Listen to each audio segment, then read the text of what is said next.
All right, everybody. So, holiday season has come and gone once again. And actually, the choice for today's topic may be a little bit heavy for the first of the year and may even be a little bit triggering. So, I'll say maybe trigger warning. I don't know. But really, I want to kind of share a disclaimer first is that I'm not here to influence anybody else's behavior or choices or decisions. I've made the decision to share a lot of my life with you all in the book. Previously, obviously, the podcast now, in some of my blogs.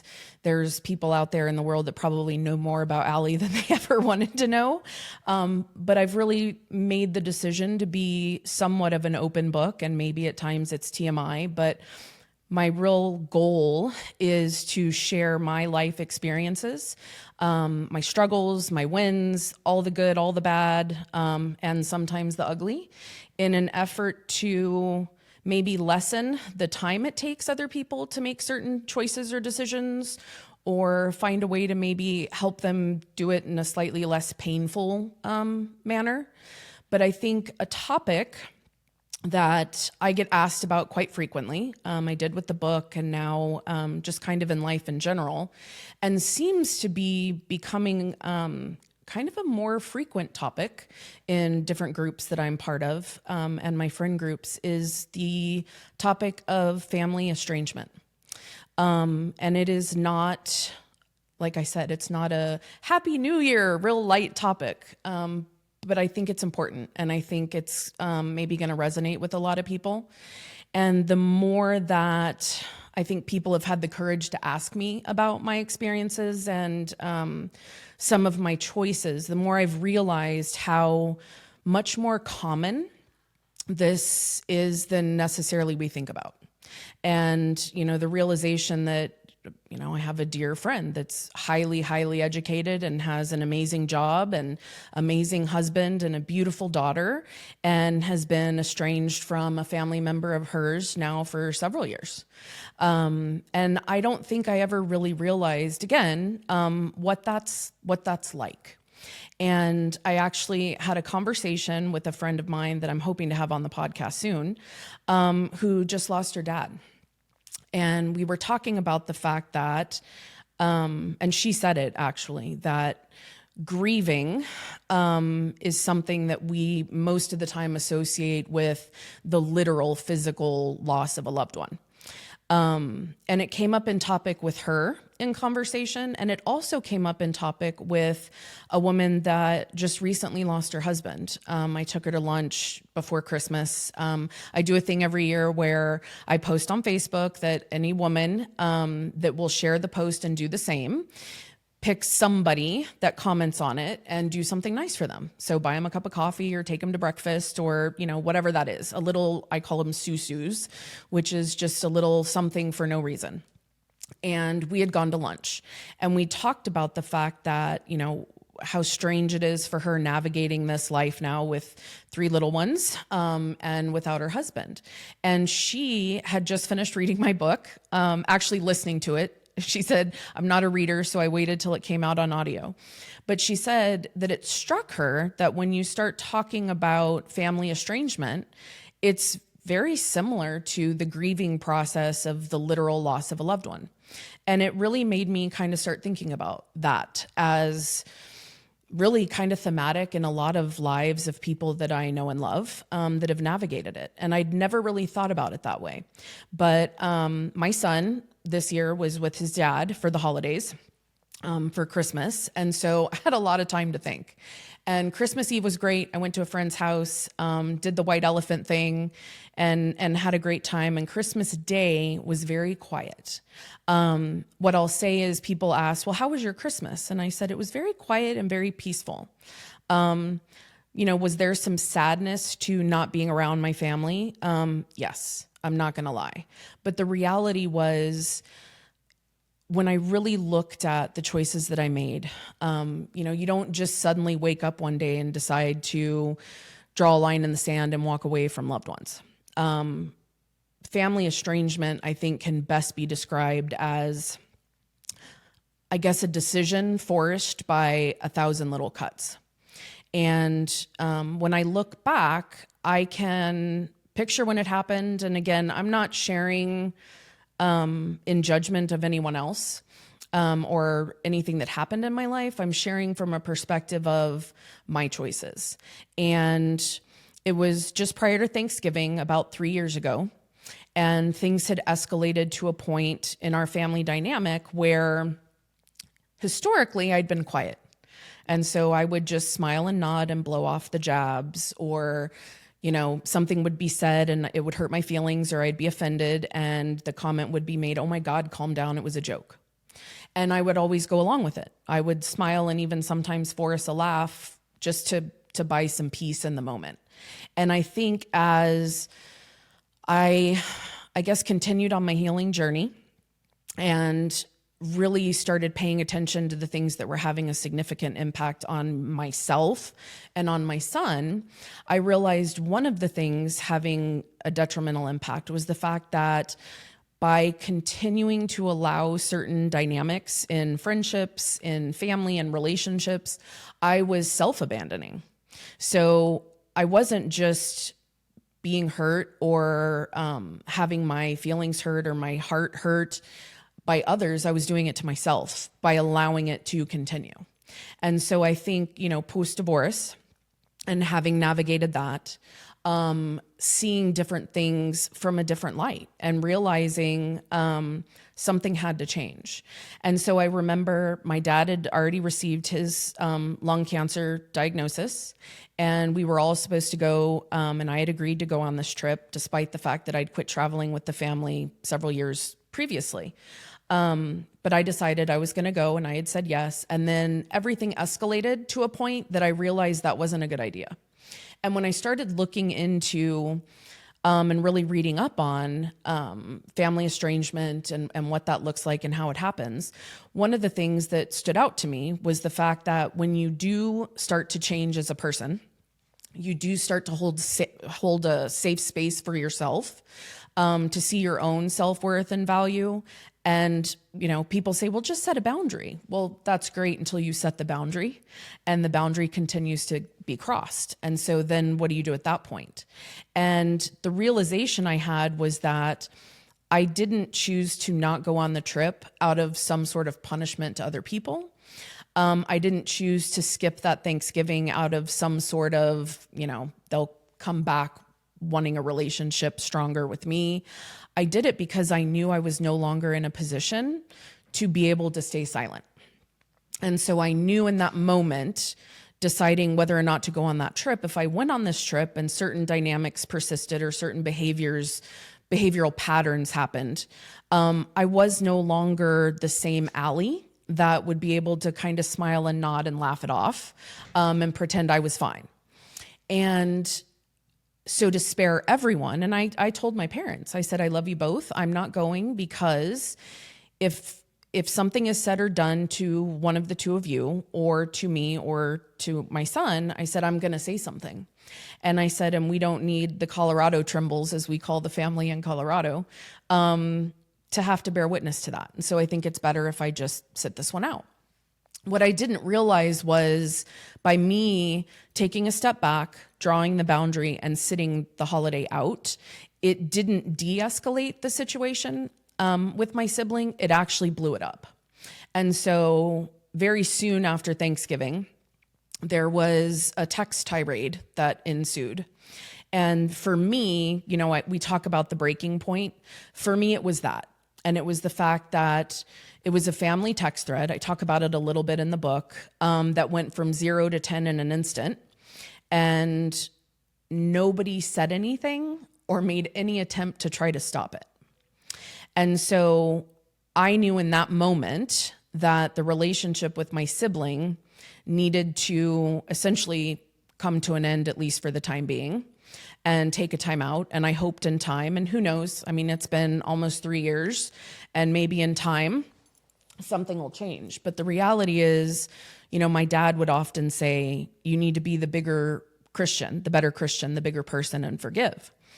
And in listening to some of these different podcast topics on it, reading books, entire books on the topic, what I realized is the forgiveness from my perspective was for me. Because if I didn't forgive, then it was still eating away at me and bothering me and hurting me. The forgiveness happened. What didn't happen is reconciliation. And I think often when you talk about family estrangement, those are two very different things. Forgiving the individual, forgiving the family, realizing that we're all operating from what we know, and from our own level of understanding and consciousness.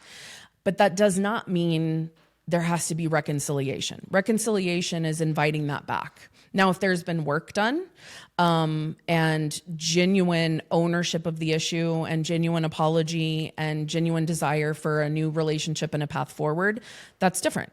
And I do think reconciliation is possible. But I think when people say, but it's your family, like, what do you mean? And one of the things that I wanted to get across is family doesn't provide a permission slip for poor behavior or abusive behavior or really, I guess, outline the fact that it's okay to behave a certain way. People talk a lot about how blood's family, family first, blood first. I don't subscribe to that anymore, and I haven't in quite a while. You can have what I call water family and blood friends, and that's a real thing. Friends that show up when you get fired and your family's nowhere to be found. When a divorce happens and you're judged by family instead of supported. When you make certain choices in your life. But I think at the end of the day, family and friends, although they're two very different categories, in my mind, true friends and true family should all focus on love and support. And that doesn't mean unconditional, and it doesn't mean accepting abuse, but it does mean being there in the difficult times, just as you are in the great ones. And I think in talking to other people that have navigated family estrangement, sibling estrangement, I have another friend that I won't get into, it's not mine to share, but had a hell of a Thanksgiving this year. I mean, shockingly so. One that I think baffled us as her friends and threw her for a loop, to say the least. But sometimes it takes that breaking moment to realize, hey, something's got to give. And if I don't pick me, and in my case, pick myself and my son, what's going to be left? And so one of the things that I guess has given me pause and has really weighed heavily on me, and I carried a lot of guilt for a long time. And a friend of mine sent me an episode that Oprah did on her podcast recently. And she did a whole podcast segment on family estrangement. And she said, I've done talk shows and whatnot for all these years, and this is a relatively newer topic. And I don't think it's that it's such a newer topic. I think we talk about it a lot more. And I think newer topic in that people are choosing estrangement over ongoing, just excusing the pattern, sweeping it under the rug and giving it but their family excuse. So I think the issues have been there all along. I think people picking themselves and their own mental, physical, emotional, psychological well-being is newer. And then for sure us talking about it. But the point that one of her guests made, and he was actually, I think he was a psychologist, and his daughter, he'd been estranged from his own daughter. She'd walked away from him for several years, and they had, reconciled and were speaking again. But he shared that his realization was that as a parent, so like me with AJ, as a parent, once you make the decision to have a child, bring a child into this world, or raise a child as your own, you're the parent until you leave this world. And I saw an example of this that really, it made me cry. A dear friend of mine who'd been estranged from a child for, a significant amount of time. And her choice to do everything in her power to own what had happened, to rebuild a relationship, to reconcile with her child. And I told her, I cried and I said, I would give anything to have my parents do that. And I said, what spurred that in you? And she basically reiterated what I had just heard on the Oprah podcast from that psychologist, as an untrained professional and my friend, saying, I'm the parent. And at the end of the day, I have to own it. I have to make the effort. And what I realized was I had always been the fixer in the family. I'd always been the doer. I planned the vacations. I booked the trips. I used points I, built up through my work to take us all over the world, really. And I loved it. But what I didn't realize is when I stopped doing that, it all stopped. When I stopped the invitations for dinner, no one else started them. When I made the decision to effectively end a relationship or pause a relationship with a sibling, I never in a million years thought that that would cost me the relationship with essentially my entire family. And I think that's something that when people say, but it's your family, they don't understand because they haven't been there. Or when people say, yeah, but what about when they're gone? And that's something I've actually talked to my counselor about a lot. The fear of regret, right? Like, what's it going to feel like when mom and dad go and they're no longer here? And that's where I started the conversation with my friend who just lost her dad, and how she said she'd never noticed or really thought about the fact that whether it's a literal death or a figurative death, it's a grieving process. And I think what I finally had to come to terms with was the idea that you can't ever know how you're going to feel about something in the future. You can't know what regrets you might have. You can't know what pain or joy lies ahead. What you know is where you are now. And for me, the choice was my peace, my son's peace, and no longer having behavior exhibited to my son that I won't tolerate from him now at 14, being condoned and tolerated by an adult male as an example to him. And so for me, it was the choice that I desired a relationship with my parents, very much so. And I worked really, really hard at trying to continue that, really to a level of kind of self-inflicted pain, until I realized there really wasn't a relationship with them anymore that did not involve my sibling. They couldn't visualize that. They couldn't move forward with that. And I was not in a position to go back to the way things had always been. I just couldn't do it. And so I had to make the decision that what I know to be best for me now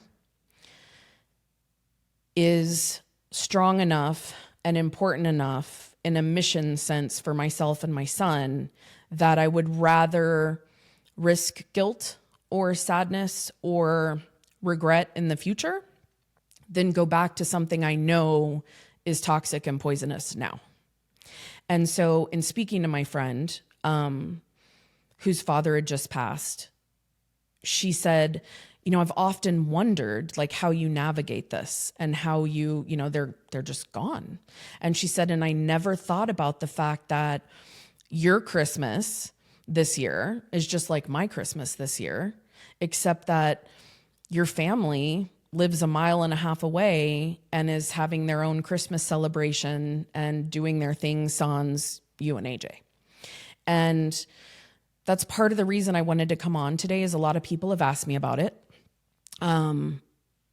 There's no judgment in it. The forgiveness is there. I think, and I may have already shared this on one, but I had gone to dinner with my parents, and my son a few months ago, and kind of tried again. And at every turn, the conversation kind of shifted back to, well, next time it would be lovely if we could all be together again, or, that constant push. And I realized we exist in these kind of dysfunctional family dynamics in a bubble. And so as long as everybody in the bubble agrees to the terms inside the bubble, then everybody's safe. So the individual can continue to behave that they want to behave, the way they want to behave without consequence. The people in the bubble have said, okay, I'll continue to suffer the pain or whatever. I remember trying to have that conversation with my dad, and my dad saying that his love for the individual overrode his angst for some of the choices this person makes. And to me, when you're in that bubble, and I kind of jokingly referred to it the other day as it was like its own little cult. And I talked in the book about when you're in the boat, as long as you're all in the boat together, it's okay. But then when somebody takes the blinders off, or somebody kind of wakes up to what the reality is, or God forbid, somebody gets out of the boat, the person that gets out of the boat can't get back in the boat. So they don't want to go back into the bubble because they've now come out of it and gone, that's not normal. But the people in the boat or in the bubble are still in that same environment. They're still existing in that same level of understanding. And so they're not the problem. The person that got out of the boat or stepped out of the bubble, they're the problem.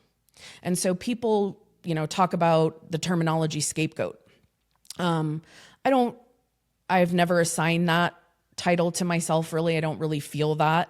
I don't think they blame me for kind of the development of the environment and the way things were growing up, whatever.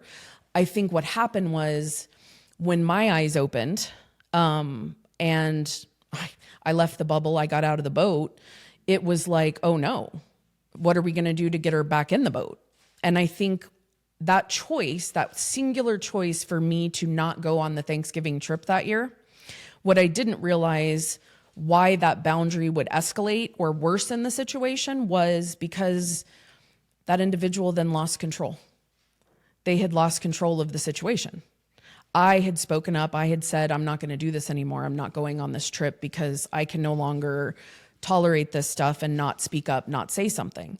And so that loss of control was extremely triggering and disorienting and irritating to that individual. And so hence the following text tirade and my choice to really sever ties for the time being. And I would have never, like I said, I would have never thought that would have also cost relationships with other individuals in my family. Maybe I was naive. I don't know. But I did think I would still have a relationship with them, with my son, and that really hasn't happened. And so I did a lot of thinking on Christmas about, I received a message and it was well-intended, and, it would be very nice for you to come be at the Christmas table with all of us, from my aunt. And it came from a good place. It comes from a good place.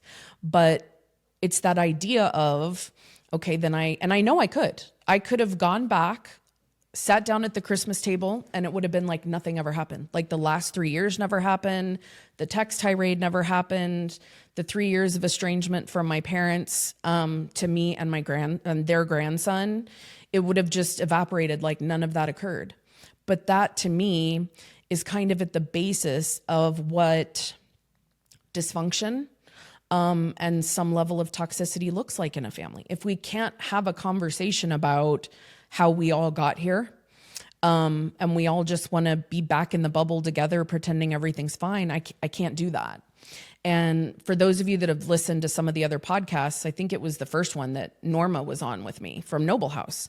And she talked about the fact that like once you are on this healing journey and you do therapy and you do kind of take control of the pen, right? Narrating your own life and writing your own story. You can't unsee the things that have come to realization for you. You can't just go back and pretend that you don't know. And I think it's the same in every environment, if you're being honest. If you're in a toxic job and, the boss is terrible and you finally realize you're not the problem, you can't unsee that. You can't unlearn that. I have plenty of things that I'm working on and will until the day I die to be the best person I can be. But what I realized is there's not enough empathy, sympathy, yearning, desire. There's not enough in me to change something of which I'm only one piece of. And so when I listened to the Oprah episode, and when I talked to my friend who recently did the work as a parent, and took ownership and said, look, I wish I had handled this differently or better, or, whatever it is. And I'm working on me. I realized that's my job with AJ. So my job is to make sure I don't repeat those same patterns, that I don't want to say injure and abuse, because those are strong words and I don't feel injured and abused, but I want to make sure I'm the best mom I can be for my son, and that he doesn't feel like if he disagrees with me or has a different opinion, he needs to just keep his mouth shut because it'll be an argument. But my job as a parent is with my son. My job as a child is not to try to influence and change and heal things with my parents. I've tried that. I did that. It's kind of my parents' job to find a path forward that they can live with, that, has obviously a strong relationship with my sibling, but then to also find a path to have a relationship with myself and my grandson. And I think the release of guilt that I carried, related to that, I felt like I drew the boundary. I made the choice to not have a relationship with my sibling. And so it was only fair then that cost me my entire family. And after listening to the Oprah podcast, and after talking to my friend who made me cry, and I told her, I don't know that I've ever been prouder of you in your life than I am right now for making the choices that you've made. But it was in those moments and the realizations that there are different roles that we play in life, and there are things that are our responsibility, and there are things that aren't. And there are things that maybe aren't our responsibility, but they're our desire. And so we try, whether it's our role or our place or not. But at the end of the day, for healing to happen, there has to be the reconciliation piece, not just the forgiveness piece. And the reconciliation piece it's critical that the individuals who, I guess, were part of the toxicity or part of that dysfunctional dynamic, step out of the bubble and take a look at that. And I think the painful piece is there's a lot of people that have no interest in doing that. They want to live out their remaining years in quote unquote peace. But peace to me and peace to you may be very different. Peace to me is not just shoving everything down and pretending everything's fine and sitting at the Christmas table like nothing ever happened.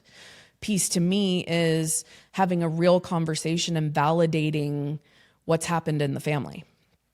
And without that conversation, the forgiveness is there and the love is there, and there's zero ill intent from me towards anyone in my family. But the reconciliation piece isn't there, because it can't just be unilateral or one directional. And I think that was the big thing that kind of hit me when I listened to the podcast Oprah put on, in talking to a few of my friends that have been through this, and the feedback that is well-intended, but that you get regularly as a child who has made this very painful decision about the fact that you're going to run out of time eventually, but it's your family, but that's your mom, but that's your dad. And I think, again, people are well-intending, but they don't understand it. They haven't been through it. Not all families, everybody has drama and everybody has stuff in their families that they wish is different. This isn't, arguing because you hosted Thanksgiving last year and I wanted to this year. And so line drawn in the sand, I'm done. This is, like I said, death by 1,000 paper cuts. And it took me a long time to get to a point where I realized I was worthy, of love and respect and support from my family, just like I gave love and respect and support from my family. And the bigger piece was, so was my son. And so to see how AJ has changed over the last few years and to see him come in to himself and not have an example set for him that I won't tolerate from him has been life-changing for the two of us. And so I guess with a lot of words, which is not shocking because it's me, my message here really is, one, if you are in a situation that is that involves family estrangement, my heart goes out to you because it's not something that I would wish upon my worst enemy. But no, you're not alone. There is tons of information out there. There's, like I said, listen to the Oprah podcast. If you've listened to any of hers, that one was really, really good. There's books on it, narcissistic siblings, family estrangement, whatnot. I would encourage that. If you're a friend of somebody going through it, be cautious with your words, because sometimes just being there and loving them and supporting them instead of but it's your parents or it's your family, you don't mean anything ill by it, but it can be very hurtful for somebody suffering through that situation. And I think lastly, if you're a parent or you're a sibling that another member of your family has chosen to step away from, take a moment, take a beat, take a step back. And a lot of the work I've done over the last few years has been internal. It's been things I needed to change. I needed to be better about this or that, or handle different situations better, or respond instead of react. I've done a lot of work on me. But I think if individuals that are, the choice has been made by people to leave you out of their life or remove you from their life, do some soul searching, because I think there is healing to be had. I think there is reconciliation to happen, but I think it has to start with a true, honest soul search of the individuals involved. And what can I do differently? What can I do better? How can I show up better? And then make a genuine, I guess, attempt at reconciliation. Not the time has passed and things have been said and can't we just let it go? That's not ownership. That's not accountability. Acting like you have no way to get in touch with the person. Things like that. Just continue to shift the blame and continue to dodge the real conversation. And so do your research, learn more about it, be a support person for those going through it. And if you're the person being estranged from by choice, do some deep dives, do some work on you and figure out, why would somebody want to remove me from their life? Because I think that is the first step towards potential healing. And so I know I shared, I said this was maybe going to be triggering to some people. I didn't want to go into a whole bunch of detail that isn't other people's to own, but I wanted to share enough to maybe give you some understanding of why sometimes walking away is grace. Sometimes drawing a line in the sand is the kindest thing to do. And it's painful as all get out. And like I said, I wouldn't wish it upon anybody, but I will tell you, I am a better version of me today, 3 years into this, than I was when it happened 3 years ago. And that's come with a lot of learning and a lot of pain, but with a lot of grit and a lot of grace and a whole shit ton of gratitude, I wouldn't trade it for the world, because I really know me better now than I ever did before. I know my child better now, and he knows himself and me better too. And so don't be so hard on yourself. Give yourself some grace. Do the research, do some reading, go to therapy.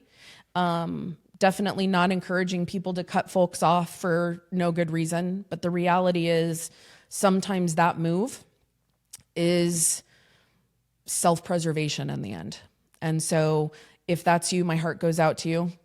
And again, I hope this resonated with some of you and gave some of you all some hope, or at least maybe some comfort and some ideas for where to get some more information on it. And these are the topics that are crunchy. And that's what makes it worthwhile. It's not always the butterflies and the lollipops. Sometimes it's the dirty stuff. It's the crunchy stuff that we need to talk about, that we need to get out there and help people realize there's some normalcy there too. So I hope it wasn't too heavy.